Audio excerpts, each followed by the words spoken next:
امروز قراره فقط با یک کنتاکتور یه فن رو راه اندازی کنیم بدون استارت و استاپ. خیلی ساده و خفن. اگه میخوای یاد بگیری این مدار چطور کار میکنه با من تا آخر ویدیو همراه باش. کنتاکتور یک کلیده الکترومغناطیسیه. وقتی بوبینش برقدار بشه تیغه ها به هم میچسبن و برق قدرت از ورودی به خروجی منتقل میشه. وقتی برق قطع بشه تیغه ها آزاد میشن و مدار خاموش میشه. حالا قسمت فرمان.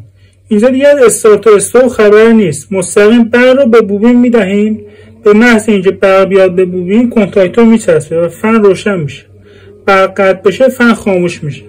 همینقدر ساده و کاربردی. نحوه عمل کرد.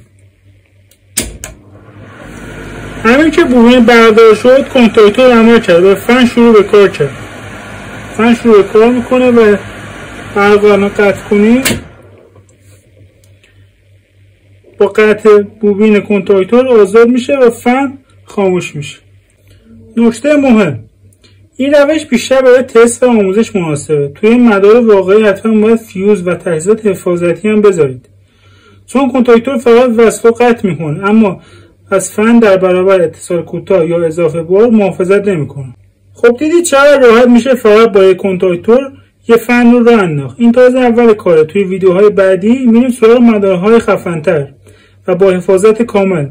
اگه حال کردید لایک یادتون نره و منتظر آموزش‌های خفن‌تر باشید.